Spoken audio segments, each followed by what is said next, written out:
Welcome back to another episode of Shortcuts with RA. I'm Andrew, the A in RA. Today we're going to talk about being a fiduciary in the digital marketing space. Ethan, roll that intro.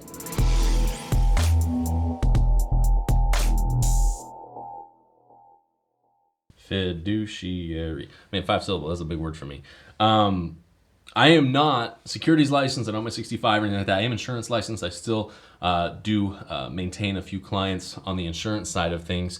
But I am not a fiduciary as it relates to financial planning. However, here at RA Marketing, we like to think of ourselves as kind of fiduciaries to our clients. And what I mean by that is when we get a request for a custom campaign or even one of our turnkey campaigns, the first thing we do is we analyze the market that advisor is in and say, hey, is this program a good fit for you or not? Because if it's not a good fit for you, I don't want to take your dollars. I don't want to take your money and try to run this program just to see it fail. I do not want to set myself or you up for failure. So I'm going into that relationship with your best interests in mind. Quick backstory on that. I have a client who has been marketing with us for over a year, and they've spent $35,000 or $40,000 with us specifically in their niche over the last 12 months. And we've done very well. We've been successful, got him really good ROI. He's been very, very happy, and we're looking at ways to scale up what we've been doing.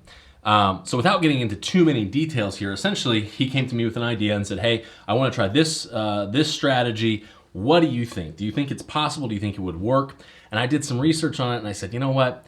Based on the audience numbers, this is not, I don't recommend this. I don't want to take your dollars, try to run this program and hope for the best. I would not recommend that we run this program. Instead, why don't we look at doing this, this, or this? And I offered a few solutions there. Conversely, he also talked to another marketing agency, and they looked at the audience numbers, and whether it was intentional or by mistake or what, I don't know.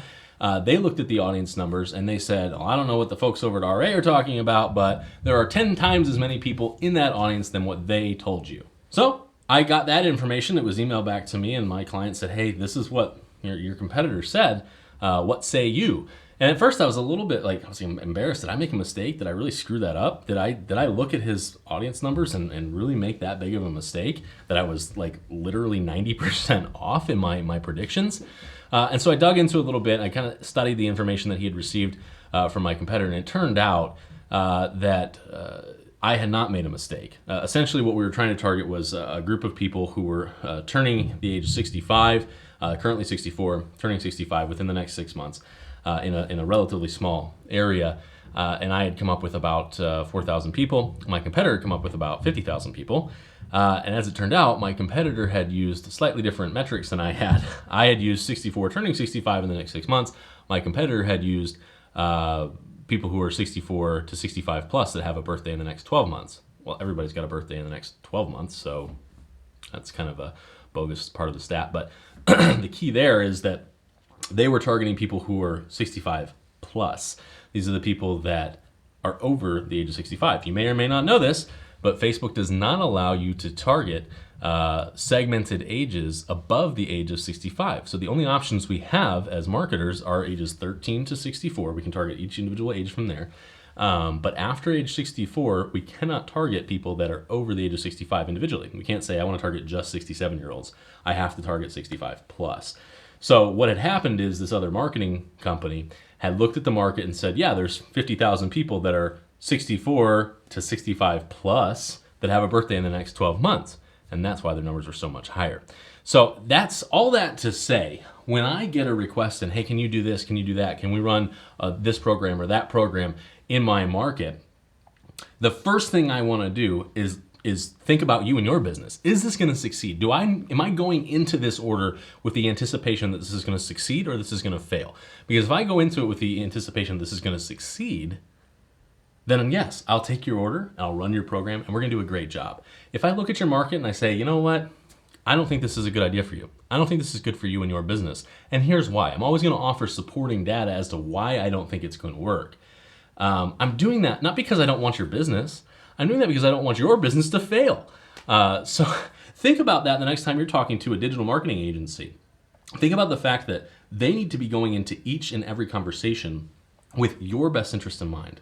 And if they're not going into that conversation with your best interest in mind, they're not really acting as a fiduciary for you.